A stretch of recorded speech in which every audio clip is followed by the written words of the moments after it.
Fala, gente. Sejam bem-vindos, então, à nossa quarta dica, né? A respeito aí das questões de vestibulares. Mas não vai ser, então, questões, vai ser dicas para vestibular. E além de uma dica, gente, essa aqui é uma aula também dos meus alunos do primeiro ano de física. Então é importante que você tenha aí alguns conhecimentos de física, né, para você entender essas dicas aqui, tá bom? E o que a gente está trabalhando aqui, na verdade, é a respeito das forças que envolvem o contato, que é a força normal, né? Então, se você já tem essa noção do que é a força normal, não esquece de acompanhar a gente aqui ou volta lá ali nas aulas para acompanhar. E se você é meu aluno, não esquece de ficar aqui comigo, porque você tem uma tarefa muito importante para você no final dessa aula aqui. Então, olha só.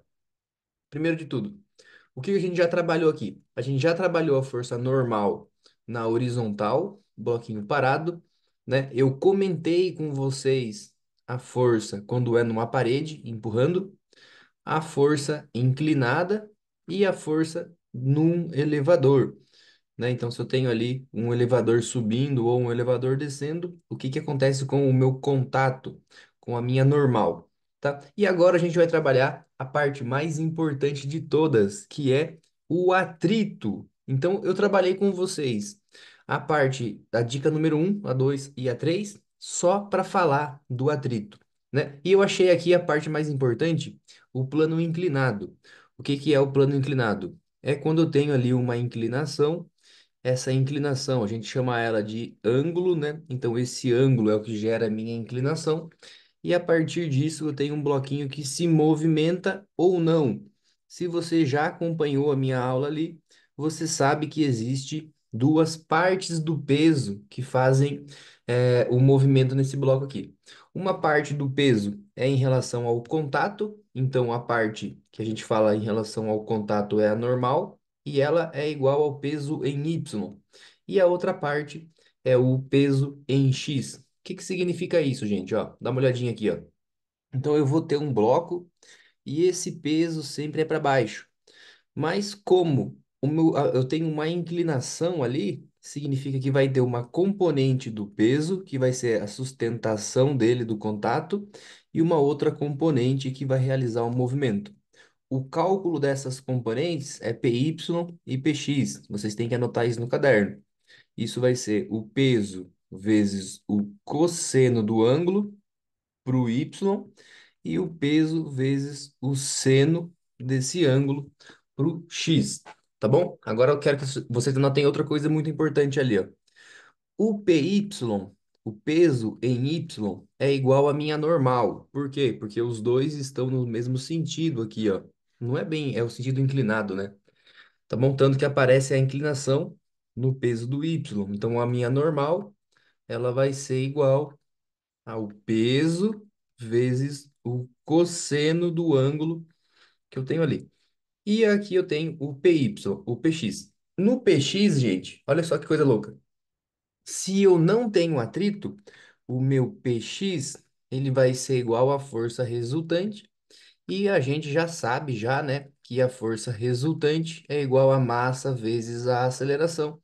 Então aqui eu teria toda a força resultante gerando a aceleração para baixo. Mas eu quero que vocês notem uma coisa. Agora vai aparecer o atrito. E aparecendo o atrito, o que que vai mudar nas nossas equações? Tá bom? Então eu vou dar uma aulinha para vocês muito rápido aqui a respeito do atrito e vocês vão entender que ele vai frear o movimento, né?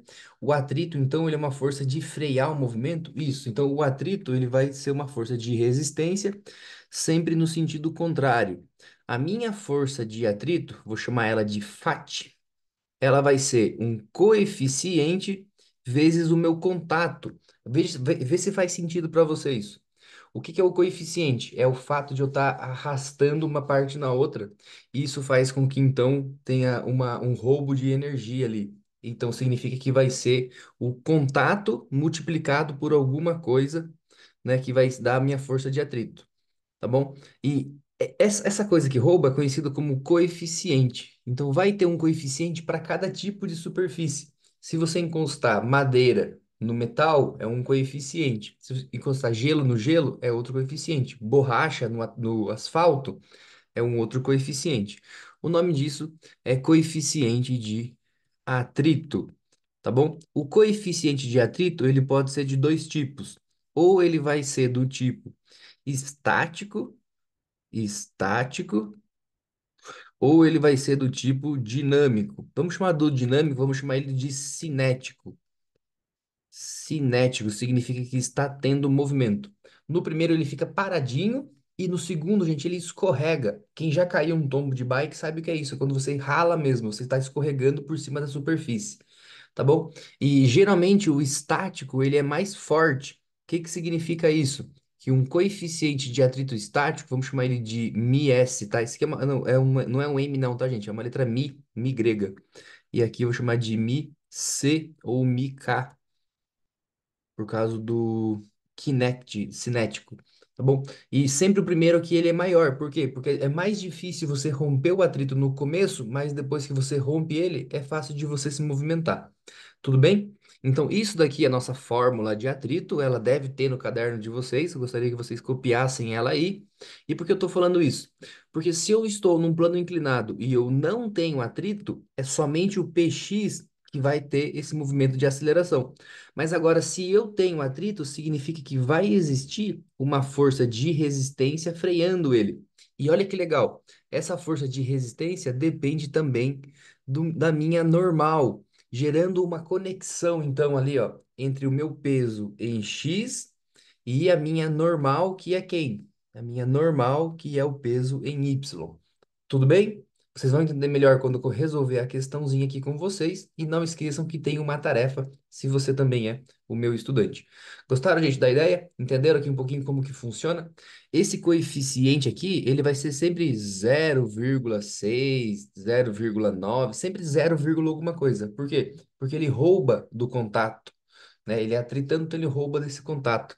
Ele não pode ser totalmente o peso normal, senão ele não tem movimento. Bom, vamos responder a primeira questão para ver se vocês sacaram aí.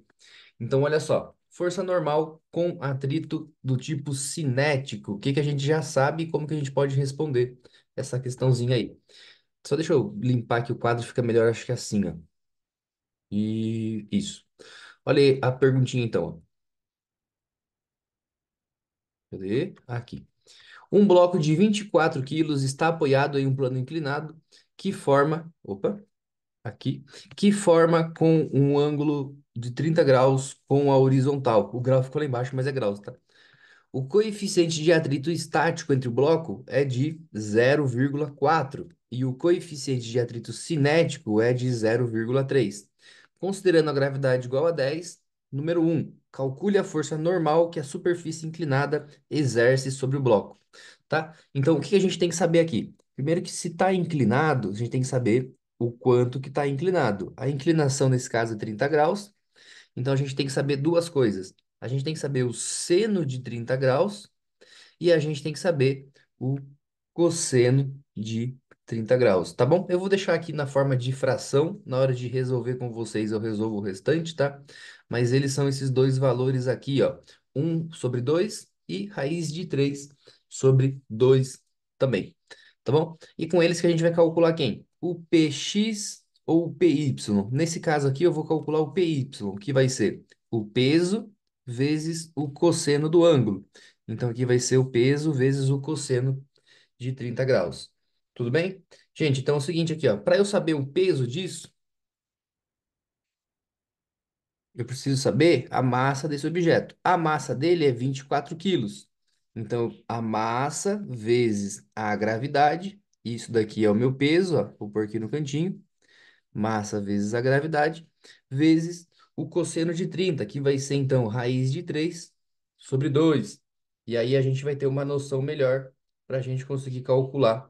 Deixa eu colocar aqui. Para a gente conseguir calcular então o nosso PY. Calculando o PY, eu calculo o que indiretamente? O peso em Y é nesse sentido aqui, ó, que é o contato. Então eu estou calculando junto quem? A nossa normal. Calculei o PY, calculei a normal. Então vai ser 24.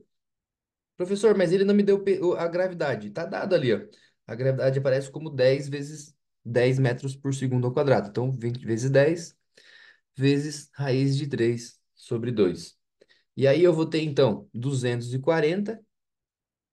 Peso em Y é igual a 240 vezes raiz de 3 sobre 2.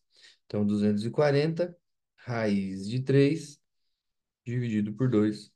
Opa, isso aí. Que vai dar aqui, gente, ó. 200, o peso em Y vai ser igual a 207,84 newtons.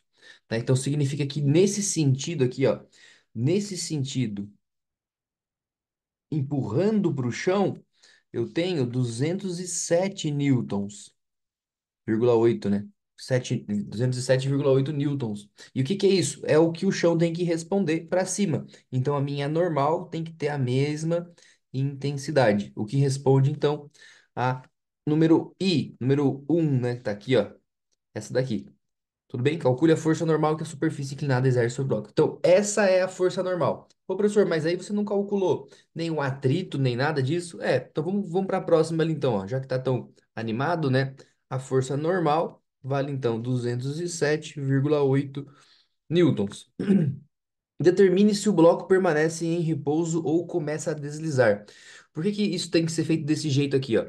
Primeiro de tudo, eu tenho que comparar quem? Eu tenho que comparar se a força que segura ele, que força que segura ele, o atrito que segura ele, é mais intenso do que o peso que puxa ele para baixo. E olha que legal agora. Quem que vai puxar ele para baixo? Vou até trocar de cor aqui, ó. Tô de branco, ó. Então, quem vai puxar ele para baixo vai ser a componente do peso no sentido PX, no sentido de X aqui agora. Então, tem o peso que sustenta o contato, peso normal, força normal, e tem um peso que gera um movimento. Olha que legal. Esse peso que gera o movimento, ele tem que ser, ele tem que ter alguma relação com a força de atrito ali, né? E se você já acompanhou, já escutou o comecinho da aula, você já percebeu então que a força resultante vai ser igual a massa vezes a aceleração, né? O que que eu sei aqui então, ó? Eu sei que quando tá tendo movimento, quando gera uma aceleração aqui, o peso, o movimento em x, ele é maior do que a força de atrito, né? Mas qual é o valor dessa força de atrito? Vamos lá então, ó. A força de atrito, ela vai ser do tipo do atrito estático. Por que ela tem que ser do tipo do atrito estático? Porque é a força que me sustenta. Então ele vai ser o μ do S, que é esse daqui, ó, vezes a minha normal. E olha, a normal você já tem ali, ó. Então a minha força de atrito, ela vai ser igual a 0,4 vezes a normal. Então a normal vai ser 207,8 newtons. Então o que que a gente sabe ali, ó? A gente tem certeza absoluta que isso daqui vai dar força de atrito, né? Que isso daqui multiplicando 0,4 vezes 207 vai dar 83. Opa, 83, não 103. 83,13 newtons. O que que significa disso? Que se eu fizer uma força para baixo aqui, ó, no PX de 83 newtons, isso ainda fica parado. Por quê? Porque o atrito sustenta isso. Agora, qualquer força que eu faça acima disso, ele começa a se movimentar. Então, basta eu fazer o que aqui, ó? As forças concorrentes. O meu PX, descobrir o valor dele e ver se ele é maior do que aquilo ali, então, né? E aí, então, eu vou saber se isso está sendo acelerado ou não. Tá bom? Então vamos fazer aqui essa competiçãozinha entre o PX e o outro. Para isso eu preciso calcular então o meu PX. Só deixa eu colocar aqui então PX, que vai ser igual ao peso vezes o seno do ângulo. Qual que é o seno do ângulo? 30. Então aqui eu tenho certeza que o peso em X vai ser a massa vezes a gravidade. Se você já se ligou nisso, ó, que vai ser a massa vezes a gravidade, então vai ser aqui 24. Deixa eu colocar aqui a formulinha, né? Senão vocês ficam todos enroscados. Vai ser aqui massa vezes a gravidade, e isso é o peso, vezes o seno de 30. O seno de 30 vale meio. Então, o peso de x vai ser igual a 24 vezes 10 vezes meio. E isso daqui, gente, vai dar um peso em x, olha que legal, bem aqui no cantinho, ó, perto do outro valor de 120 newtons. Opa, olha que show isso. Então significa que eu consigo romper quem? Eu consigo romper esse atrito aqui, ó. eu consigo romper o atrito estático, porque 120 newtons puxando para baixo, ó, nesse sentido aqui, vence os 83 naquele sentido, gerando então uma aceleraçãozinha que a gente pode calcular essa aceleração só comparando os dois valores. Tudo bem, gente? Me fiz claro? Vocês estão entendendo o que que é essa noção que a gente tem que ter? A normal, a gente tem que ter noção da força de atrito, que nesse caso vale 83,13, e a gente tem que ter noção agora do PY e do PX, né? Opa, então são coisas que a gente tem que ter para a gente conseguir calcular, tá bom? Então vamos dar uma olhadinha aqui na nossa letra C, só para a gente responder isso com bastante carinho. E não esqueça que se você é meu aluno, você tem tarefa para fazer, ó. Então, 3. Se o bloco deslizar, calcule a força de atrito cinético e a força resultante sobre o bloco. Opa, então significa que se ele desliza, professor, ele não vai andar com o mesmo, ele não vai ser freado com a mesma força de atrito que é quando ele está parado? É isso mesmo, tá? Então a gente tem essa força de atrito aqui, ela é responsável por manter ele estático, mas se for para calcular a força do atrito cinético, como é que eu vou fazer isso? Força de atrito, Φ, é igual ao coeficiente de atrito vezes a normal. A normal a gente já tem, né? Mas o meu coeficiente agora, ele é um pouco diferente, ele vai ser 0,3. Então significa que ele vai dar um resultado. Eu preciso de uma força menor para escorregar, né? Então a minha força de atrito vai ser 0,3 vezes a minha normal, que é 207,8.